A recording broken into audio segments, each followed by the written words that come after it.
अस्सलाम वालेकुम स्टूडेंट्स, उम्मीद आप खैर खैरियत से होंगे। बच्चों बिस्मिल्लाह पढ़ लें, दुरूद शरीफ पढ़ लें, फिर हम आगाज़ करते हैं। बिस्मिल्लाहिर्रहमानिर्रहीम। अल्लाहुम्मा सल्ली अला मुहम्मदिन व अला आलि मुहम्मदिन कमा सल्लैता अला इब्राहीम व अला आलि इब्राहीम इन्नका हमीदुम मजीद। अल्लाहुम्मा बारिक अला मुहम्मदिन व अला आलि मुहम्मदिन कमा बारकता अला इब्राहीम व अला आलि इब्राहीम इन्नका हमीदुम मजीद। रब्बि इश्रह ली सदरी व यस्सिर ली अमरी वहलुल उक़दतम मिन लिसानी यफ़क़हू क़ौली। रब्बि ज़िदनी इल्मा रब्बि यस्सिर वला तुअस्सिर वतम्मिम बिल खैर। जी बच्चों, हम पढ़ रहे हैं इन्वेंट्री मैनेजमेंट। क्या पढ़ रहे हैं जी? Inventory management.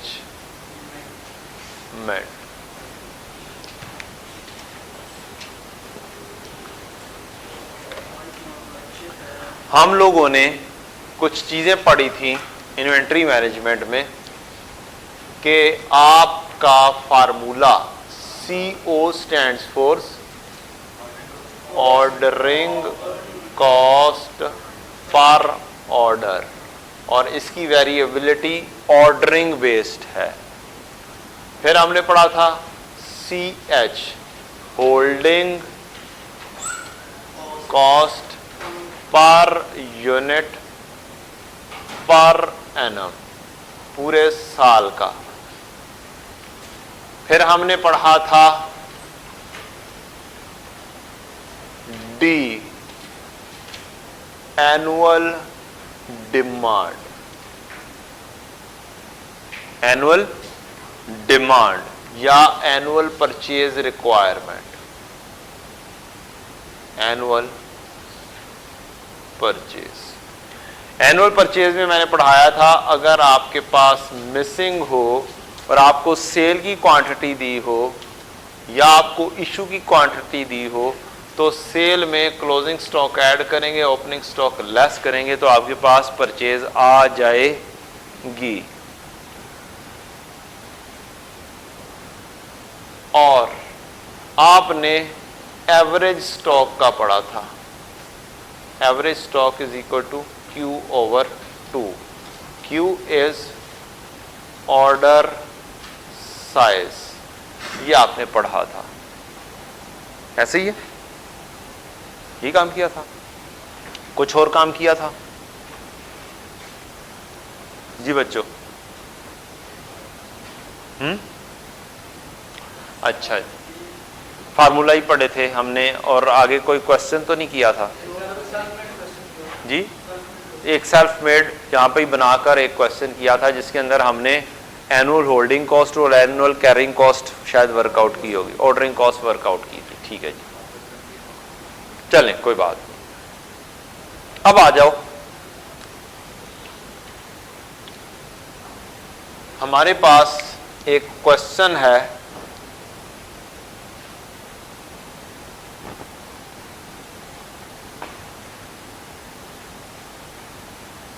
इसको बाद में करते हैं, पहले एक काम और पहले सीख लेते हैं।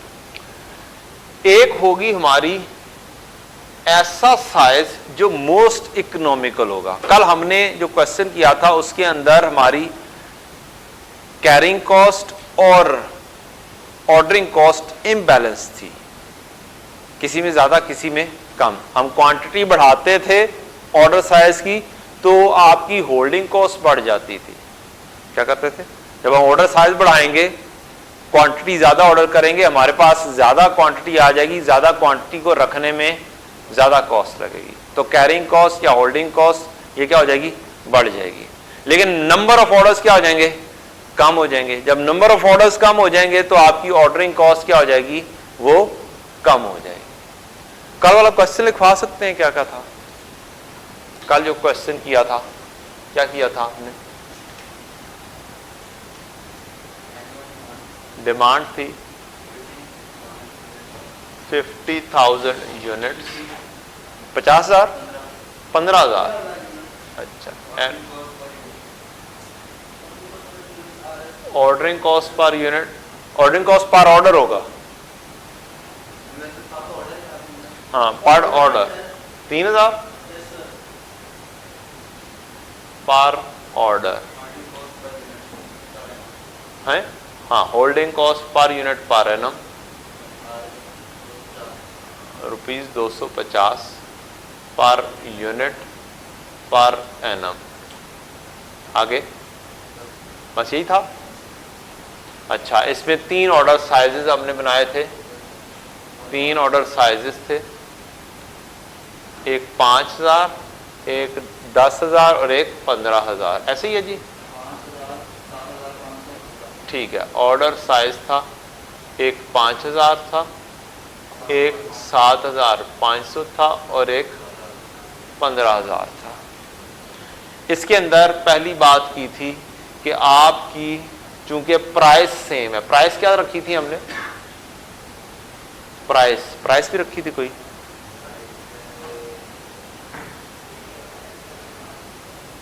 यूनिट की प्राइस कोई नहीं रखी थी, कोई नहीं रखी थी। खरीदे को कितने हैं, चलो कोई अज्यूम कर लो, ₹120 पर यूनिट का आप खरीदेंगे। क्या खरीदेंगे, 120 पर यूनिट का आप खरीदेंगे। तो आपकी परचेज कॉस्ट जो होगी, परचेज कॉस्ट होती है annual demand, annual purchase cost, इसको टोटल ऐसे लिख लें, एनुअल परचेज कॉस्ट ऐसे लिखा करें आप, तब एनुअली लिखेंगे। Annual purchase cost is equal to D into price, annual demand, annual purchase, total है 15,000 यूनिट्स इंटू 120। क्या आंसर आया,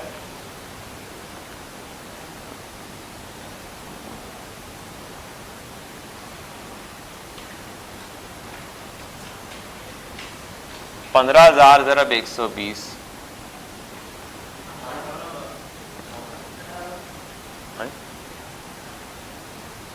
15,000 ज़रब 120, 18,000, 18 लाख। अच्छा, 1800 000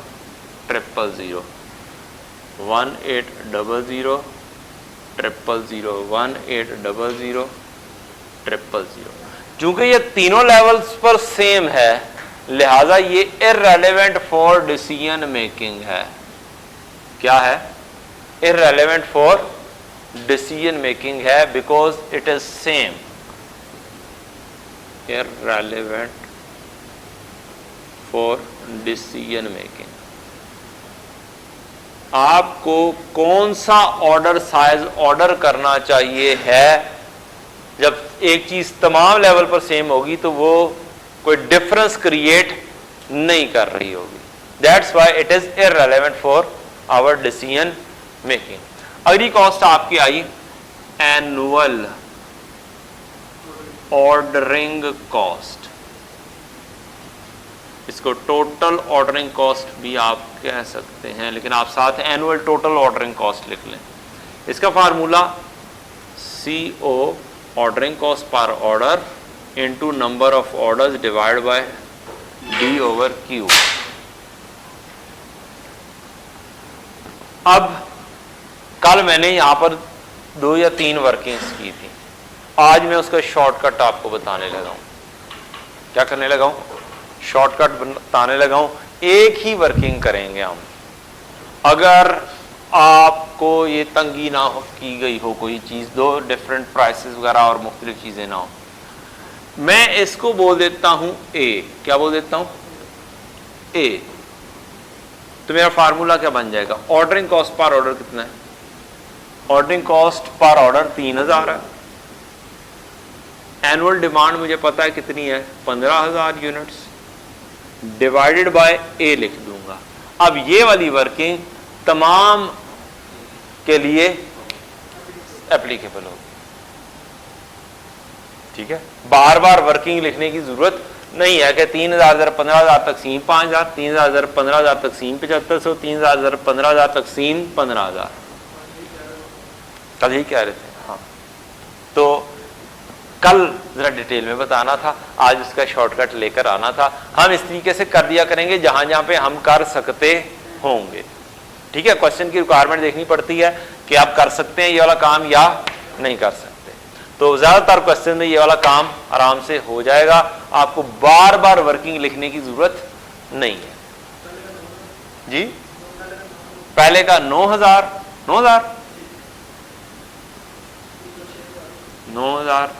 6,000 और 3,000। दूसरी चीज आ जाएगी आपकी एनुअल होल्डिंग कॉस्ट या कैरिंग कॉस्ट। इसका फार्मूला है CH/Q/2। इसको भी बिल्कुल ऐसे ही वर्किंग कर सकते हैं। Holding cost per unit per annum है हमारी 250। Q को क्वांटिटी को हमने A बोल दिया हुआ है, ठीक है जी। A डिवाइड बाय 2 कर देंगे।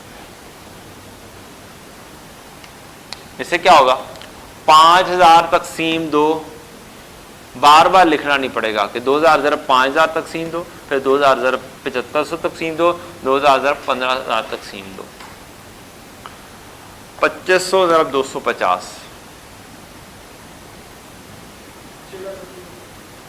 6,25,000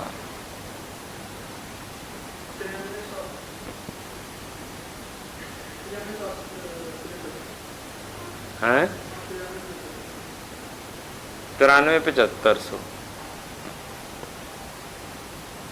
जैसे जैसे क्वांटिटी बढ़ रही है मेरी ये कॉस्ट बढ़ती चली जा रही है। 18,75,000। अब ये चूंकि सेल्फ मेड क्वेश्चन था और ऐसे ही खड़े खड़े बना दिया गया था तो ये बहुत फासले पर है। अदरवाइज ये ऐसी बैलेंस होगी कि अब आपको जज करना क्या होगा, जरा सा जब तक आप काम नहीं करेंगे मुश्किल होगा। अब इस क्वेश्चन के अंदर क्लियरली मेरा 5,000 की क्वांटिटी क्या है, ये क्या है, इकोनॉमिकल है। आउट ऑफ दीज 3 ऑप्शंस मेरा सबसे कम कॉस्ट किस में है, सबसे कम कॉस्ट इसमें है, ऐसे ही है। तो ये बन गई 6,34,000, 9,07,613, 9,43,500 और 1,87, 1,90 है, 1,78, 1,878,000। तो this one is most economical out of these 3 options.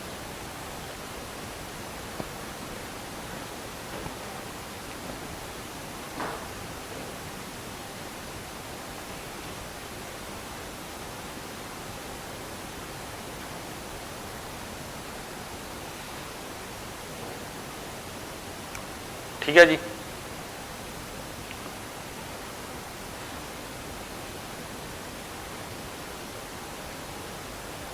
अब बच्चों एक कॉन्सेप्ट है इकोनॉमिक ऑर्डर क्वांटिटी का। क्या जी, इकोनॉमिक ऑर्डर क्वांटिटी। कौन सी ऐसी क्वांटिटी है जो मोस्ट इकोनॉमिकल हो, जो मैं ऑर्डर करूं तो मोस्ट इकोनॉमिक के ऊपर हो। ये वो वाली क्वांटिटी होती है जहां पर आपकी एनुअल होल्डिंग कॉस्ट बराबर होती है एनुअल होल्डिंग कॉस्ट। क्या होती है बच्चों, एनुअल ऑर्डरिंग कॉस्ट बराबर होती है एनुअल होल्डिंग कॉस्ट।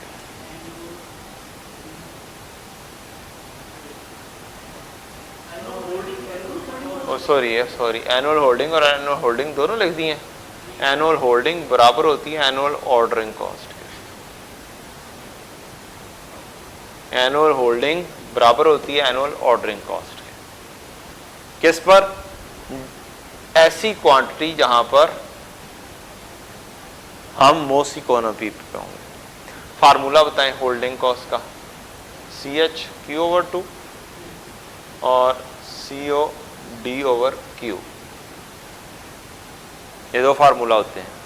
ठीक है जी। ये क्वांटिटी की बात हो रही है ना, इस क्वांटिटी की, तो इस क्वांटिटी पर ये फिर इकोनॉमिक ऑर्डर क्वांटिटी है एक्चुअल में। अब इस फार्मूले को रीअरेंज करते हैं। क्या करते हैं, रीअरेंज करते हैं।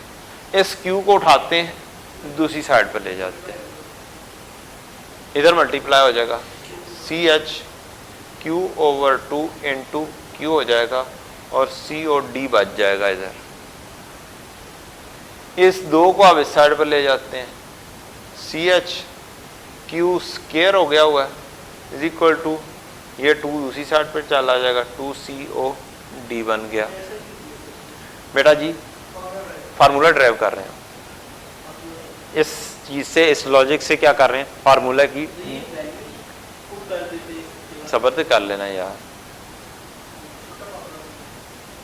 अब इस फार्मूला बनता है ना, ठीक है, रट्टा नहीं लगाना, रट्टा नहीं लगाना, इस चीज को, इस कॉन्सेप्ट को समझाना है मैंने।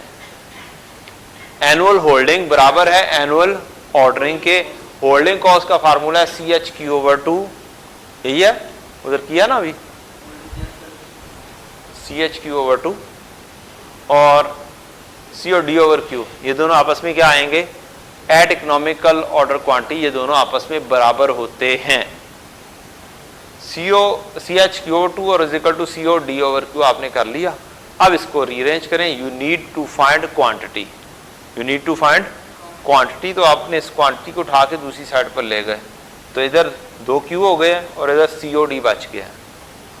अगला स्टेप में ये दो इधर डिवाइड हो रहा है, इस दो को दूसरी साइड पर ले जाते हैं, तो ये बन गया CH(Q² is equal to 2COD।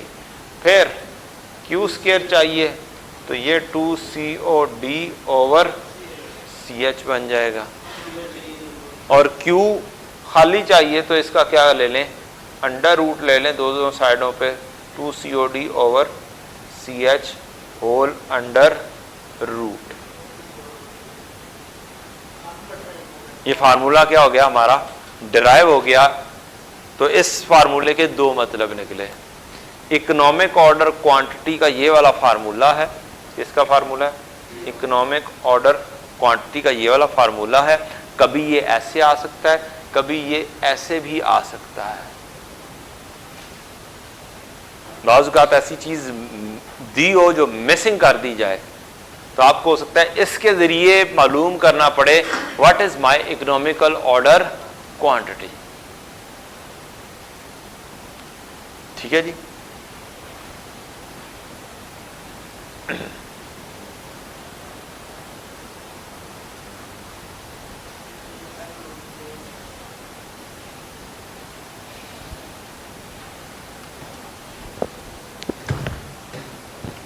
अब उस क्वेश्चन, भले वो अजीबो गरीब सा क्वेश्चन बनाया, उसकी कोई सिर पैर नहीं है, उसकी इकोनॉमिक ऑर्डर क्वांटिटी निकाल दें इस फार्मूले के जरिए।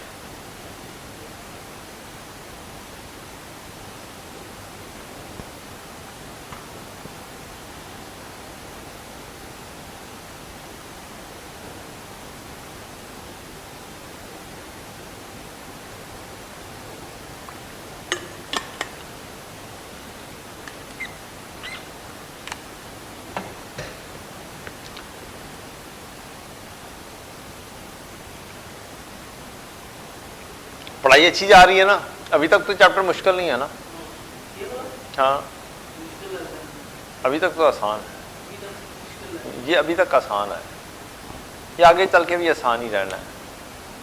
फार्मूला ड्राइव ना करवाता, रट्टा लगा देता कि हाँ ये वाला फार्मूला, तो रट्टे लगा लेने थे आपने।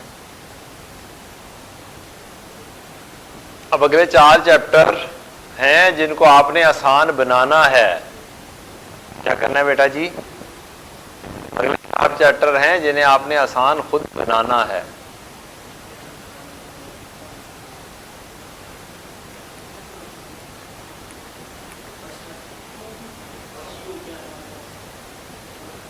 जल्दी जल्दी भाई बेटा जी ईओ क्यों मालूम कर दें, इकोनॉमिक ऑर्डर क्वांटिटी उस क्वेश्चन की, वो फजूल सा क्वेश्चन जो दिया हुआ है।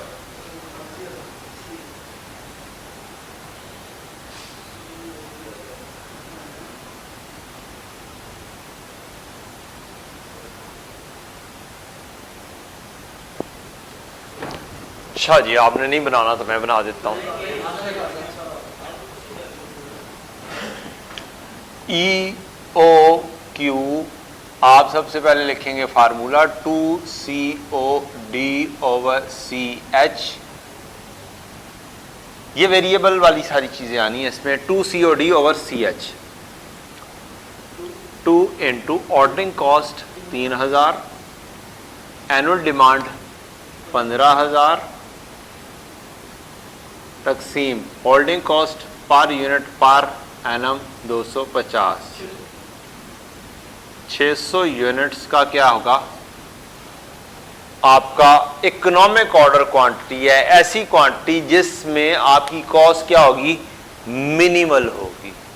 क्या होगी, सबसे कम होगी। इवन 6,34,000 से भी क्या होगी, कम होगी। आइए जनाब देखते हैं कि क्या 600 यूनिट्स के ऊपर जो कि इकोनॉमिक ऑर्डर क्वांटिटी का साइज है, इकोनॉमिकल साइज है, क्या इसके ऊपर बनती है ये मिनिमल। और दूसरी चीज, क्या इसके ऊपर फिर ये दोनों चीजें बराबर आती हैं या नहीं आती। हमने ये कहा था ना एनुअल बराबर है, ऑर्डरिंग और होल्डिंग कॉस्ट आपस में क्या है, बराबर है। तो देखते हैं कि या ये बराबर भी आती हैं या नहीं आती हैं। चलें जी, ऑर्डरिंग कॉस्ट 3000 जरा 15,000 तकसीम 600, आंसर दें।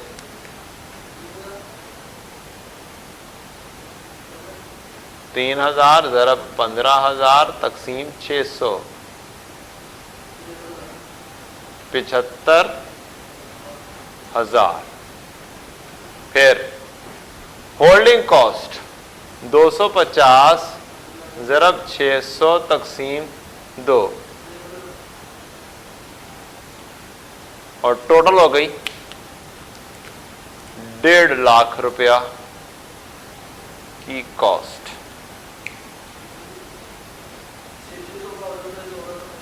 अगर 600 का ऑर्डर साइज होगा, अगर हम 600 करके ऑर्डर साइज दें तो हमारी होल्डिंग कॉस्ट और कैरिंग कॉस्ट बैलेंस हो जाएगी।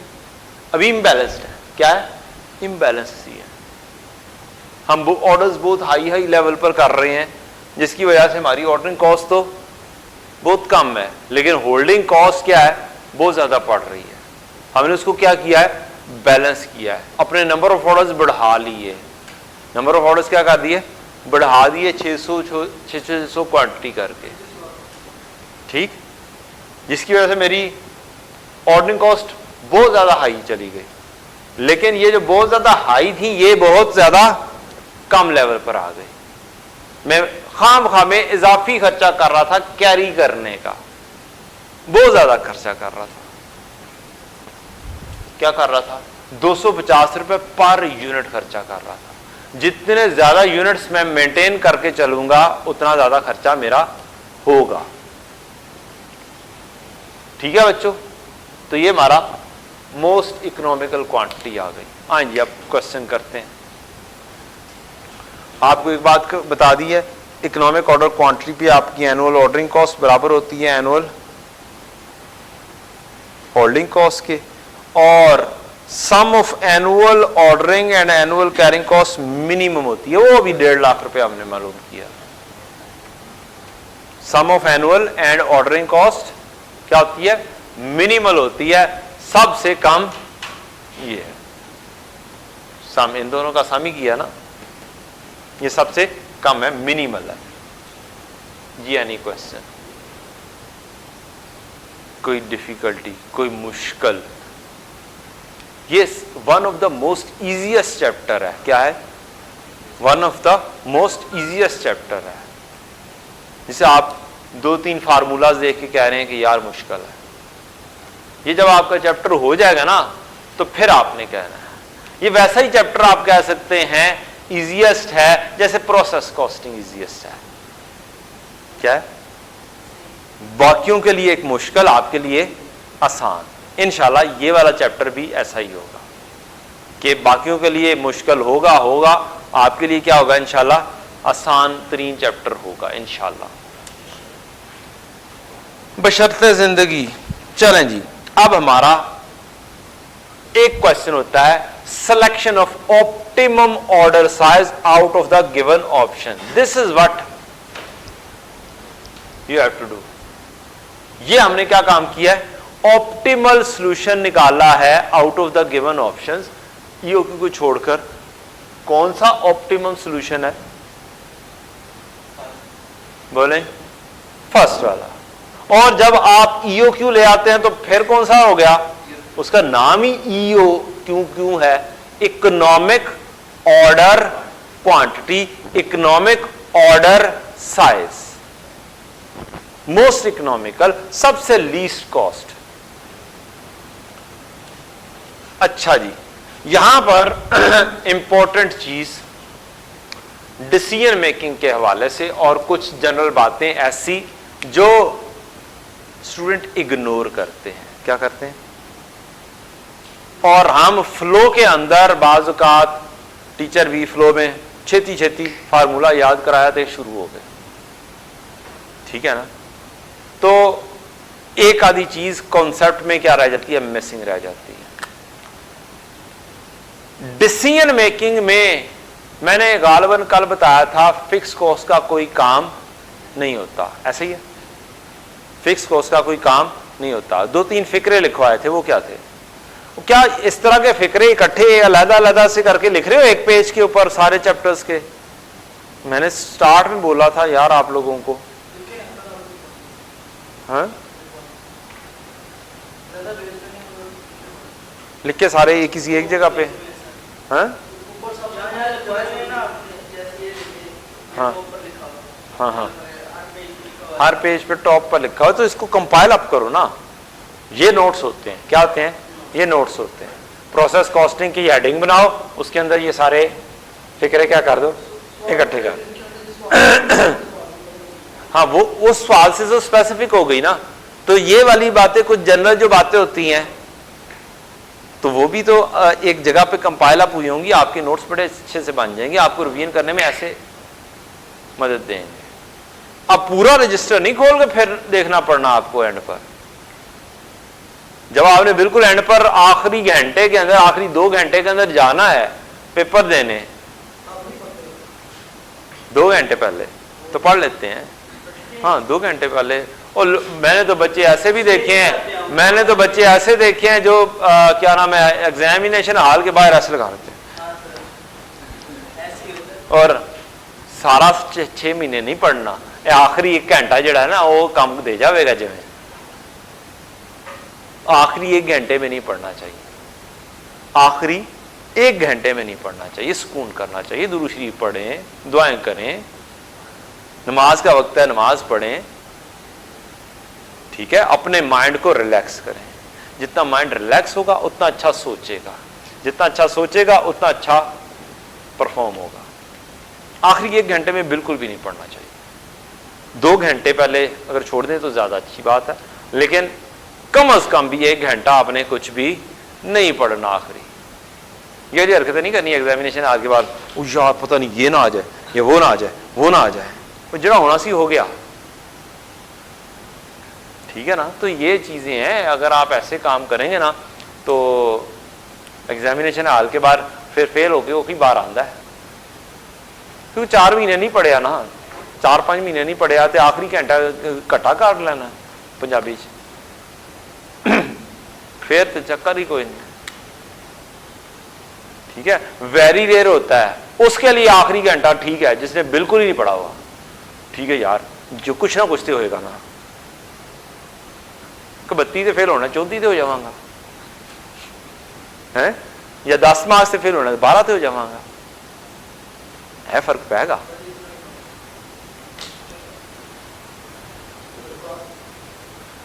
बच्चा जो है ना वो सीरियस हो गया, सर ऐसी बातें ना करें, मैं भी आजकल नहीं पढ़ रहा तो ये ना हो गया जी मैं भी ये काम कर लूं, हैं पढ़ रहे हो, ठीक है। अच्छा जी, मैं बात कर रहा था कल क्या फिक्रा लिखवाए थे जरा काइंडली, ताकि मैं ज्यादा उन फिक्रों के ऊपर तवज्जो ना दूं।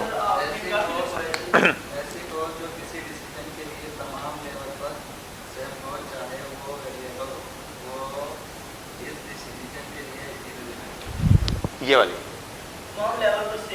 तमाम लेवल्स पर सेम हो, तो इस डिसीजन के लिए क्या है, इररेलेवेंट है।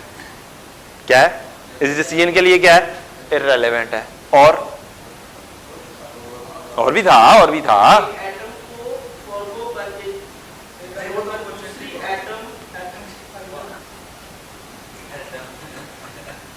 खैर है यार,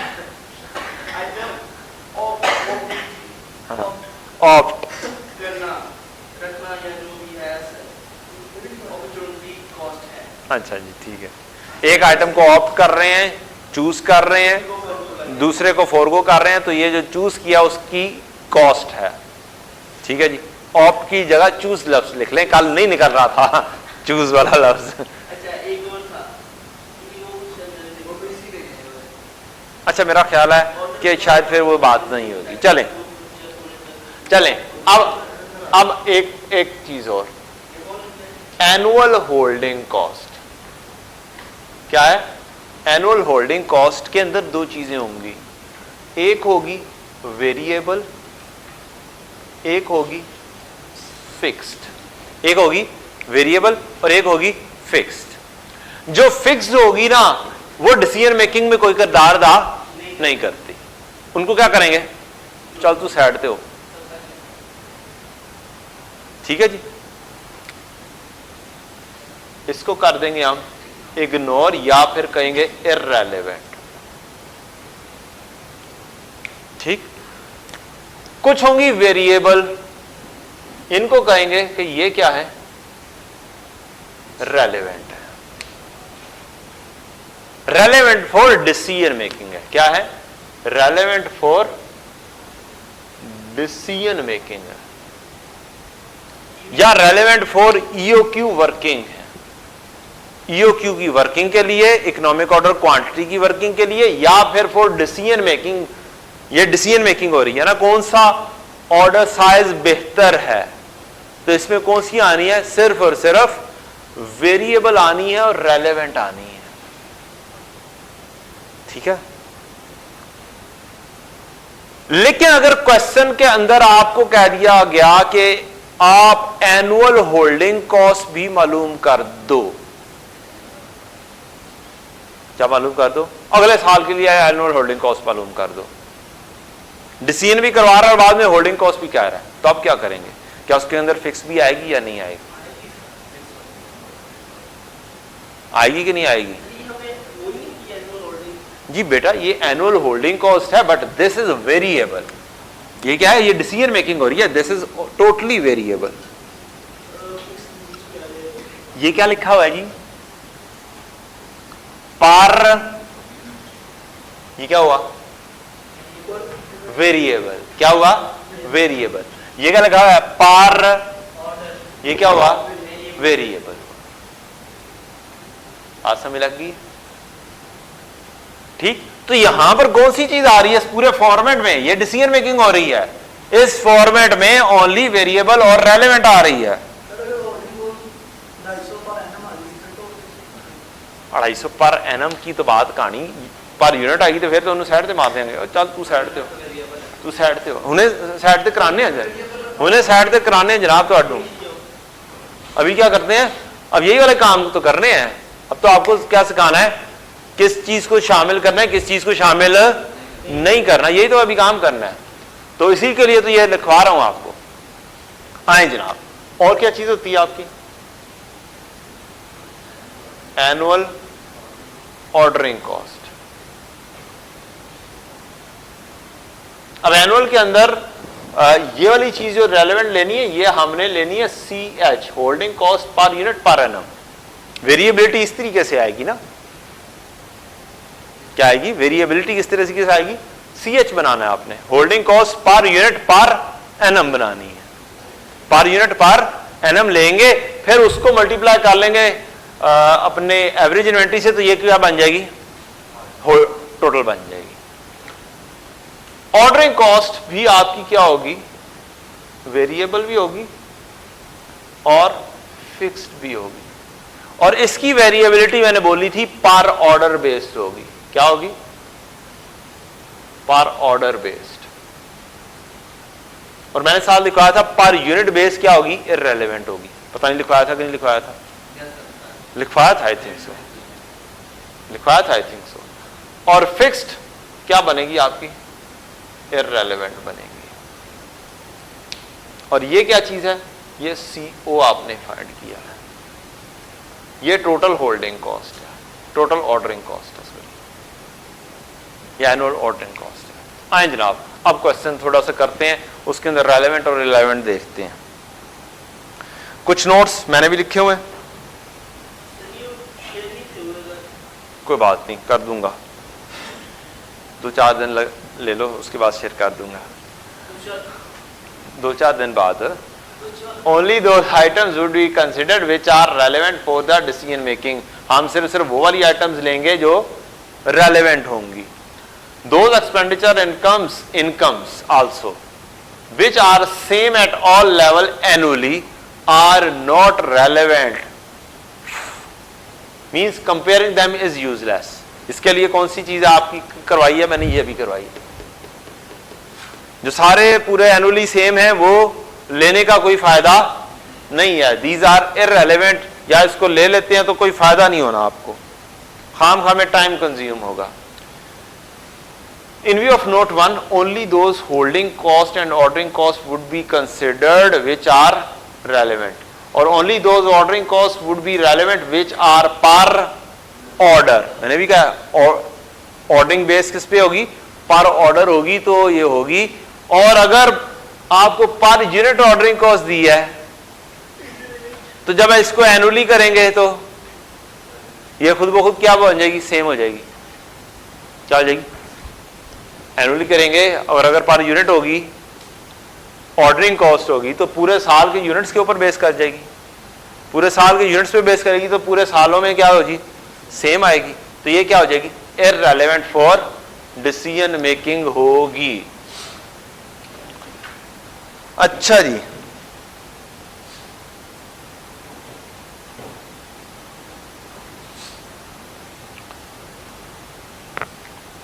purchase cost would also be same होगी if no bulk discount available, means मेरे पास डिफरेंट प्राइस लेवल जब तक नहीं होंगे तो ये क्या हो रहेगी?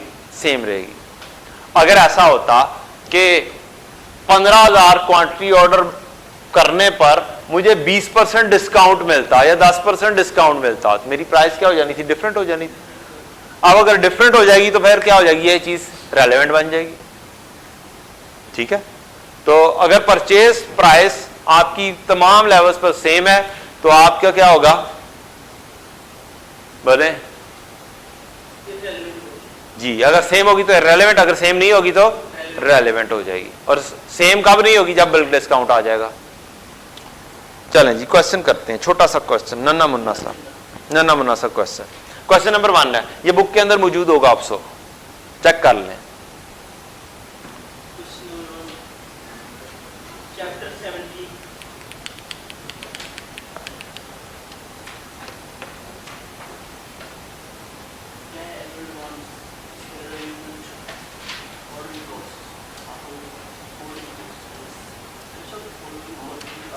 मौजूद है ना?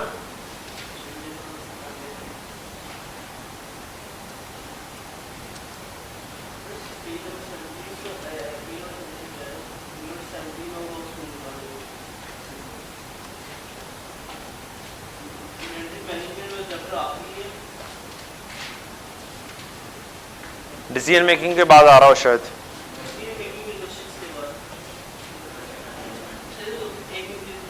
मैं भी करवाता हूँ, चेक करवा। हाँ भाई जीते, नहीं आ रहा ये इन्वेंट्री मैनेजमेंट। ये पहला क्वेश्चन देखना यार, वो नीचे कहाँ पे पहला क्वेश्चन आना है? यहाँ पे ही आना है क्वेश्चन। पेज नंबर कौन से पे है जी? 17-13 पे ये क्वेश्चन मौजूद है जी। ले जनाब, आ जाए इधर देखो बच्चों, बातें बंद। क्वेश्चन क्या जी? एनुअल डिमांड कितनी है? और बोलो 60,000। ऑर्डरिंग कॉस्ट 5,000 पर ऑर्डर। होल्डिंग कॉस्ट 50 रुपए per unit per annum. Which of the following quantities are more economical? 6,000 units या 15,000 यूनिट्स? अब इन दोनों में उसने कहा कि जी इन दोनों में से बताओ कौन सी मोर इकोनॉमिकल है। आप क्या कहेंगे? आप कंपैरिजन करेंगे। आपने ये देखना है कि इसके ऊपर प्राइस, यहां पे प्राइस भी डाल देते हैं। क्या करते हैं हम? यहां पे प्राइस भी डाल देते हैं।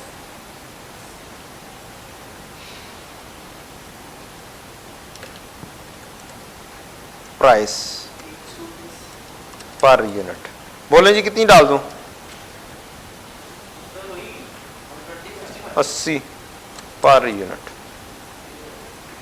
सीधा सीधा सा काम है। अच्छा 6000 बाय करूं या 15000 बाय करूं, आपने जो एनुअल परचेज कॉस्ट है वो एनुअल लेनी है और उसकी का फार्मूला क्या होगा, डी इंटू प्राइस। क्या होगी, D into price, annual demand into price.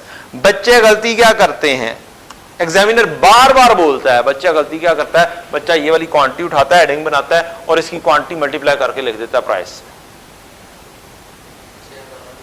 6000 multiply by price कर देता है, 15000 मल्टीप्लाई बाय प्राइस कर देता है। ये एग्जामिनर कहता है, बार बार कह रहा है, बार बार कमेंट्स के अंदर आता है कि जी बच्चा ये गलती करता है। ठीक है, आपने ये गलती नहीं करनी। आपने यहां पे एक तो वर्ड यूज करना है एनुअल, तीनों जगहों पर एनुअल परचेज कॉस्ट। क्या यूज करना है, annual purchase cost, annual total ordering cost, annual total holding cost या एनुअल टोटल कैरिंग कॉस्ट। ठीक है, होल्डिंग कॉस्ट के 2-3 नाम, तो आपने एनुअल का वर्ड यूज करना है। अब जब ये एनुअल यूज करेंगे तो फिर आप गलती के चांसेस आपके हो जाएंगे कम। डी इंटू प्राइस, मेरी एनुअल डिमांड थी 60,000, प्राइस थी 80, तमाम लेवल्स पर सेम होगी। 60,000 ज़रब 80,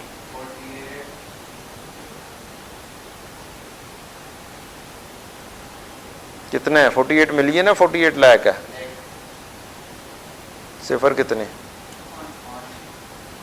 1 2 3 4 5, ये इधर भी यही आएगा, इधर भी यही आएगा, लिहाजा ये लिखने का जरूरत निश्ता। It is irrelevant for decision making. Done. अच्छा जी, अब आते हैं हम टोटल ऑर्डरिंग कॉस्ट पर। फार्मूला आप साथ लिख दिया करेंगे, COD over Q। Ordering cost कितना है, ऑर्डरिंग कॉस्ट पर ऑर्डर 5000, इसको मैं A बोल देता हूं, ऑर्डर साइज को मैंने क्या बोल दिया, A, और ऑर्डरिंग कॉस्ट एनुअल डिमांड है मेरी 60,000 यूनिट्स, तकसीम A लिख दूंगा। हाँ, ये A क्या है, Q लिखना था, D ओवर Q है ना, तो Q को मैंने क्या बोल दिया, A बोल दिया। ठीक है जी, तो पहले की आ गई आपकी 50,000, दूसरे की आ गई आपकी 4 ऑर्डर हैं 20,000। नंबर ऑफ ऑर्डर्स है ना, ordering cost into number of orders, यही है ना बच्चों, ordering cost into number of orders. Number of orders कैसे आते हैं, D ओवर Q करके। इसमें 10 ऑर्डर बन रहे थे, जरा 5 50,000, इसमें 4 ऑर्डर बन रहे थे 60,000 पूरे करने के लिए, 4 जरब 5,000 20,000। Done. Annual total holding cost, formula CHQ over 2, holding cost per unit per annum 50 रुपए, जरब A बोला हुआ आपने किसको, क्वांटिटी को। अब क्वांटिटी को 6,000 तकसीम 2 3,000, 3,000 ज़रब 50, 1,50,000। 15,000 तकसीम 2 7,500 ज़रब 50, 3,75,000। तो दोनों का टोटल करें तो क्या बनता है,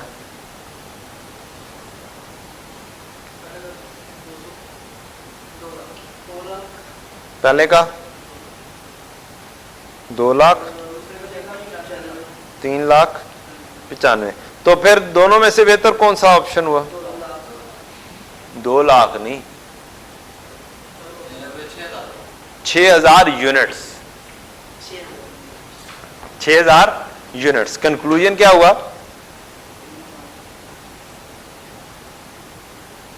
6,000 units, order size is better.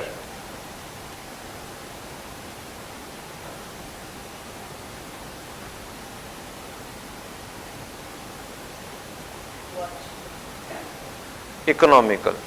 Got the point? Done हो गया? सब्र तो कर रहा हूं। अब आप EOQ निकाल लें, क्या कर लें, EOQ भी निकाल कर चेक कर लें, इकोनॉमिक ऑर्डर क्वांटिटी निकाल कर चेक कर लें EOQ के EOQ क्या आती है 2COD ओवर CH। क्वेश्चन की रिक्वायरमेंट पढ़ते हैं बच्चों। क्वेश्चन की रिक्वायरमेंट में था कि इन दोनों में से कौन सा बेहतर है, इकोनॉमिक ऑर्डर क्वांटिटी की बोला ही नहीं हुआ, ठीक है। तो इन दोनों में से बेहतर कौन सा था वो हमने निकाल दिया। अगर इकोनॉमिकल ऑर्डर क्वांटिटी लेनी है तो 2 इंटू CO ऑर्डरिंग कॉस्ट 5000 पर order into 60,000 units, holding cost 200 नहीं 50 रुपए टोटल।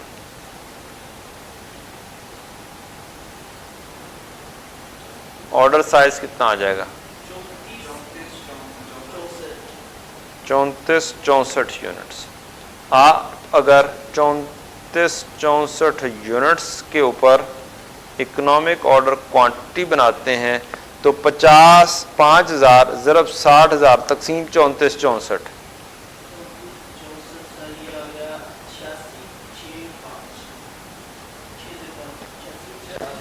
86,605 और दूसरे का गालबन 86,600 आ रहा है, 86,600। फर्क क्यों आया 5 रुपए का, राउंडिंग ऑफ डिफरेंस। आपने 34-64.345 जो भी लिखा हुआ था उस इशारिया 08 लिखा हुआ था उसको क्या कर दिया साइड पे कर दिया, जिसकी वजह से ये 4-5-10 रुपए का 15-20 रुपए का फर्क आ सकता है। Otherwise both are equal. वही वाला जो हमने पढ़ा था कि at economic order quantity your annual holding cost and annual carrying cost क्या होती है, बराबर होती है। और ये एनुअल होल्डिंग और एनुअल कैरिंग कॉस्ट जो बराबर होती है ये वेरिएबल वाली बराबर होती है। क्या होती है जी, ये वेरिएबल वाली बराबर होती है। बात समझ लग गई है। आए जनाब आगे बढ़ते हैं। अगला क्वेश्चन,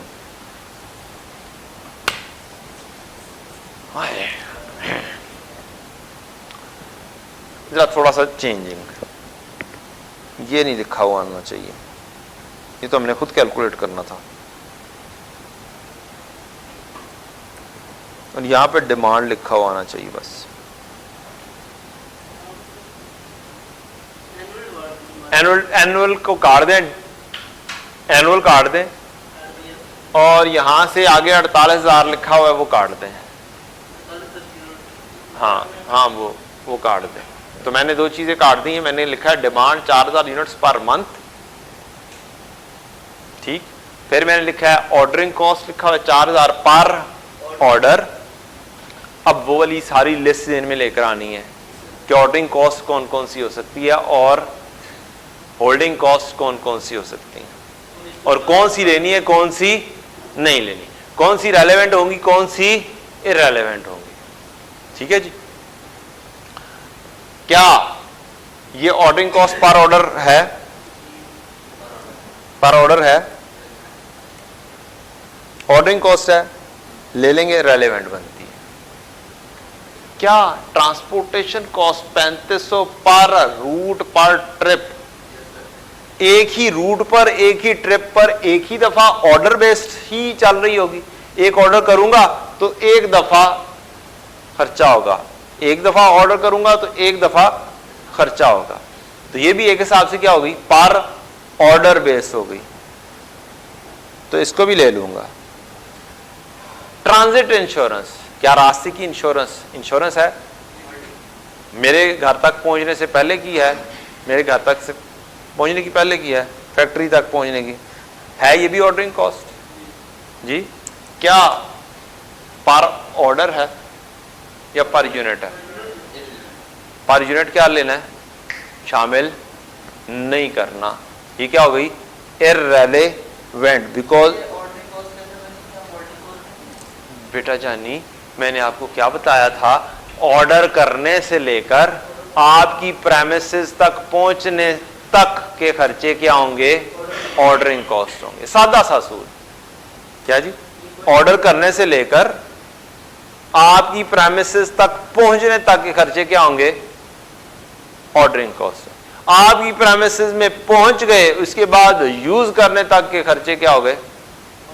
होल्डिंग कॉस्ट हो गए।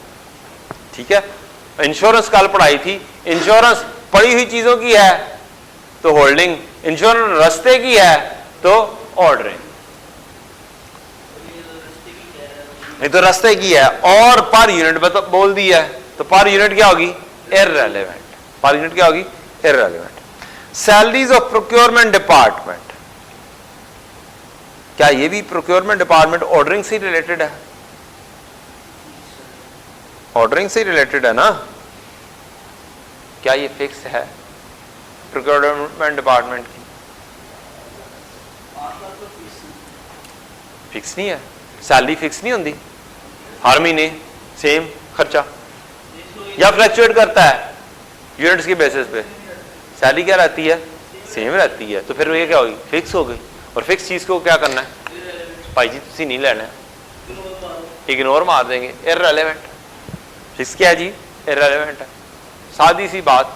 या फिक्स देखनी है या तमाम लेवल्स के ऊपर सेम है, ये देखना है। अगर बहुत जनरलाइज करनी है चीज तो क्या करना है? तमाम लेवल्स पर सेम है, इग्नोर। फिक्स्ड है, इग्नोर। ये दो ही चीजें हैं ना। और बोलो डन। अगर बहुत सिंप्लिसिटी के ऊपर जाना है, लेकिन बहुत सिंप्लिसिटी बच्चे समझते नहीं है। Salaries of procurement department fixed है, लिहाजा क्या कर दोगे? फिलहाल इग्नोर कर दोगे। क्या कर दोगे? फिलहाल इग्नोर कर दोगे। Ware house rent 40,000 per month. ये जो पर मंथ होती है चीज, ये क्या होती है? फिक्स्ड होती है। लेकिन ये वेयर हाउस रेंट कौन सी कॉस्ट है? होल्डिंग। स्टोरेज कॉस्ट क्या ये पर यूनिट है? पर यूनिट है, बोल्ड किया हुआ मैंने जानबूझ के। क्या ये पर यूनिट है? और साथ पर मंथ है। अगर पर यूनिट है तो पर मंथ को एनुअल पर लेके जाया जा सकता है या नहीं लेके जाया जा सकता? 12 से मल्टीप्लाई करेंगे क्या हो जाएगा? क्या इसको लेकर जाया जा सकता है पर यूनिट पर? नहीं, ये तो फिक्स है। ठीक है, ये फिक्स्ड है, ये पर यूनिट बेस्ड नहीं है, ये पर यूनिट बेस्ड नहीं है। तो पर यूनिट पर मंथ इतना हुआ तो पूरे साल का हम यहां से निकाल देंगे। परचेज कॉस्ट 250 रुपए पर यूनिट है। इंटरेस्ट कॉस्ट या इंटरेस्ट रेट ऑफ रिटर्न ये मस्ट होती है, ये 250 रुपए पर यूनिट है। इसके ऊपर लेंगे 10% तो ये भी पर यूनिट होगी, और ये रेट पर एनम होता है तो ये इंटरेस्ट कॉस्ट ऑटोमेटिकली क्या बन जाती है? पर यूनिट पर एनम। अब बताएं बोर्ड पे करवाऊं कि उधर ही करवाऊं? बोर्ड पर, बोर्ड अच्छा लगता है जी।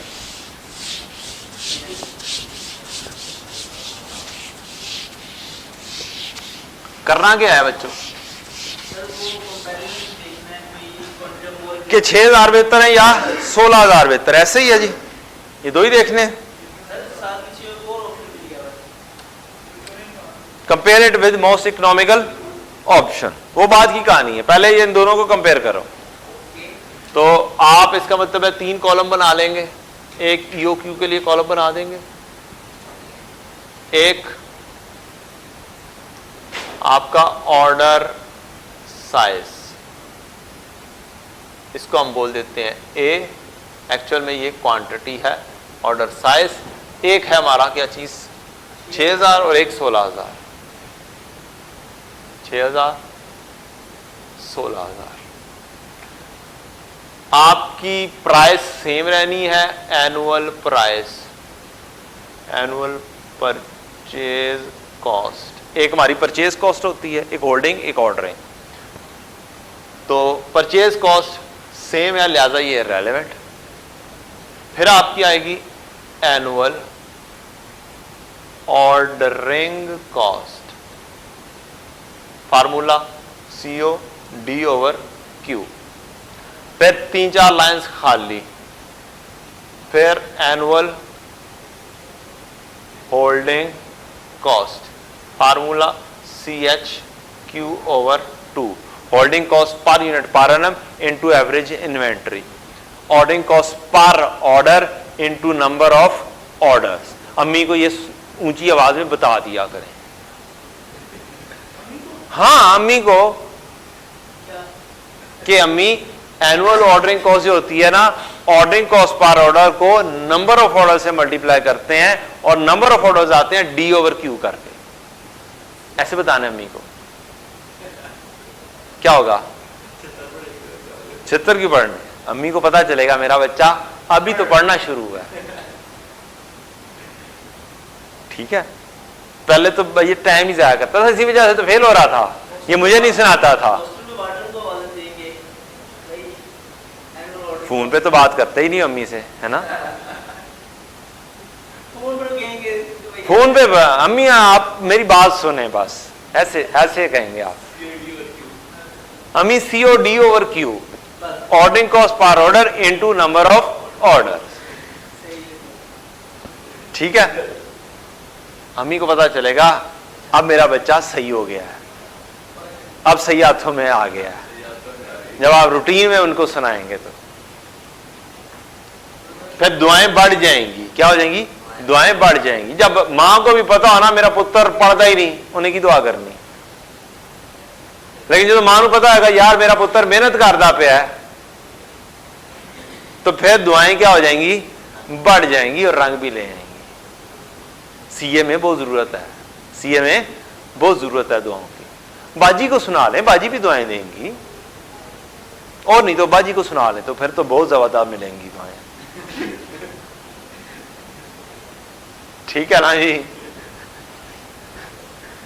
चले जी, ऑर्डरिंग कॉस्ट अब आपको मुख्तलिफ किस्म की दी है, तो आप क्या करेंगे? एक छोटी सी वर्किंग बना लेंगे प्यारे बच्चों। अभी मैं जरा डिटेल में वर्किंग बनाने लगा हूं। क्या करने लगा हूं? जरा डिटेल में वर्किंग बनाने लगा हूं। आप इसे थोड़ा पैसेज ऑफ टाइम के बाद स्क्वीज कर सकते हैं। CO, ऑर्डरिंग कॉस्ट पर ऑर्डर। आपने जो जो सी चीज लेनी है वो लिख लें। क्या क्या लेंगे? Ordering cost. क्या ट्रांसपोर्टेशन कॉस्ट लेंगे? क्या ट्रांजिट इंश्योरेंस लेंगे? नहीं। क्या ऑर्डरिंग कॉस्ट लेंगे? यस। ऑर्डरिंग कॉस्ट 4,000 और दूसरा 3,000। ट्रांसपोर्टेशन 3500 है, 3500 ट्रांसपोर्टेशन। डन। 2 ले ली। एक तीसरी चीज को आपने मारा इग्नोर। कौन सा? Transit insurance.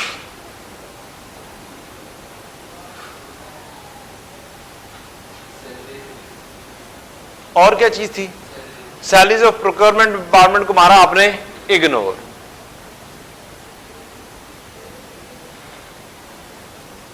ये बीइंग फिक्स्ड, ये बीइंग पर यूनिट।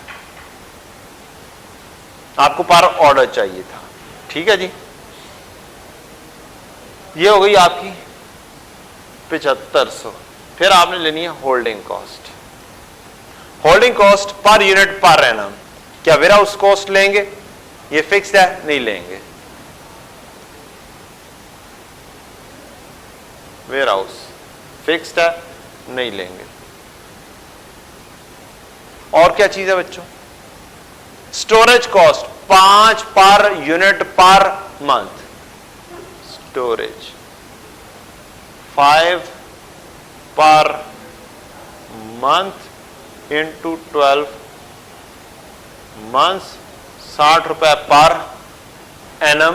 पर यूनिट पर एनम, पर यूनिट पर एनम। पोपा पूपा। नेक्स्ट, परचेज कॉस्ट 250 है, उसके ऊपर 10% इंटरेस्ट लगना है। ये सबसे इंपॉर्टेंट चीज है जो कि लेनी ही लेनी होती है, interest cost. Per unit per annum 250 रुपए पर यूनिट थी प्राइस, इसके ऊपर 10% पर एनम लग गया रेट। ये क्या बन गया? 25 रुपए पर यूनिट पर एनम बन गया। नेक्स्ट और क्या चीज है? बस खत्म कहानी। तो ये कितनी हो गई 85। अब आप इन दोनों चीजों को यहां पर यूज करेंगे। एनुअल ऑर्डरिंग कॉस्ट पर ऑर्डर है 7500 इनटू डिमांड है हमारी क्वेश्चन के अंदर कितनी 4000 यूनिट्स पर मंथ, ये एनुअल डिमांड लेनी है आप। इज इक्वल टू 4000 ज़रब 12 48,000 यूनिट्स इनटू 48,000 तकसीम ए लिख देंगे तो आपका नंबर ऑफ ऑर्डर्स खुद ब खुद आप कैलकुलेटर के ऊपर कैलकुलेट कर देंगे। 7500 ज़रब 48 60,000 7500 ज़रब 48,000 तकसीम 16 30,000 है 16 3 48 22,500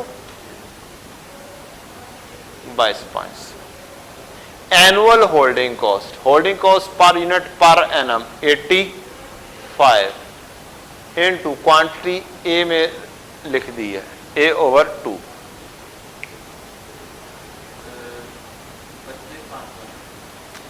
25 5,000 2,55,000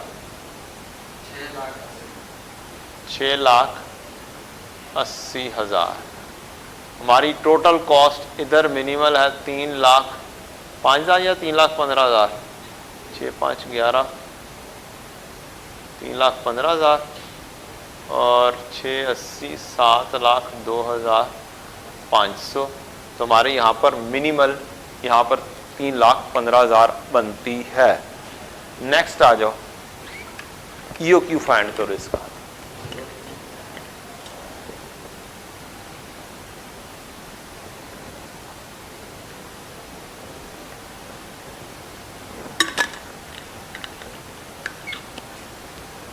क्या फाइंड करो EOQ फाइंड करो economic order quantity.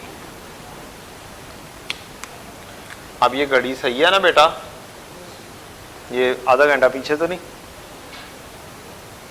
2COD/CH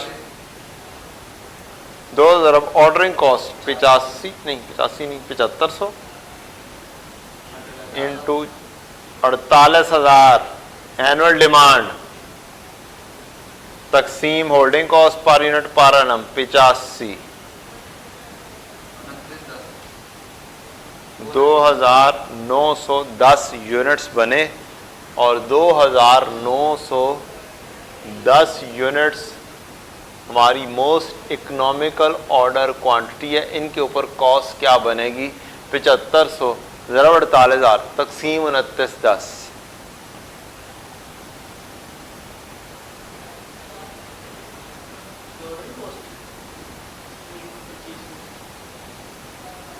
purchase cost तो इररिलेवेंट है। 1,02,000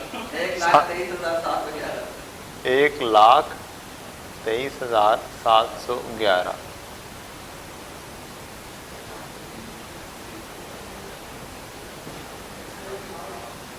10,23,000 या 1,23,000 होगा।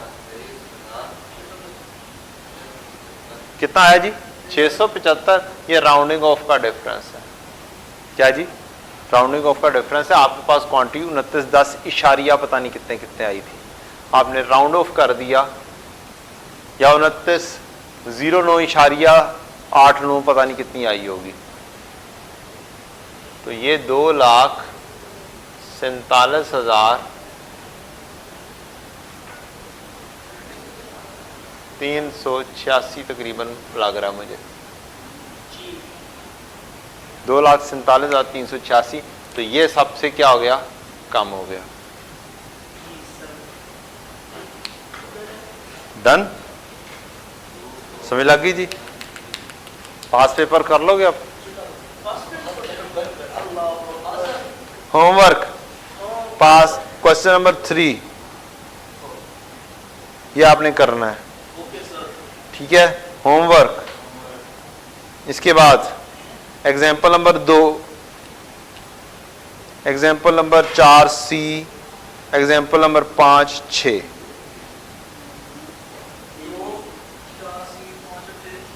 पास पेपर का 12 का पार्ट ए और सी EOQ सर ये क्या इतना थोड़ा एग्जाम्पल हैं बच्चों वाली। एग्जांपल तक इतना पॉज देखो पास पेपर का पार्ट ए करना है ना सर, एंड ऑफ होमवर्क। ये सारा करना है। जब आप सारा होमवर्क कर लेंगे उसके बाद करना है, उससे पहले नहीं करना, ठीक है। और प्लस वो वाला क्वेश्चन कौन से वाला, 3 वाला, मैं इंशाल्लाह 3 वाला डिस्कस करूंगा, उसके बाद आगे चलूंगा। और ये कुछ और भी क्वेश्चंस हैं, ये भी कर लेना। मैं ये जो है ना आप लोगों के साथ शेयर कर देता हूँ, ठीक है जी।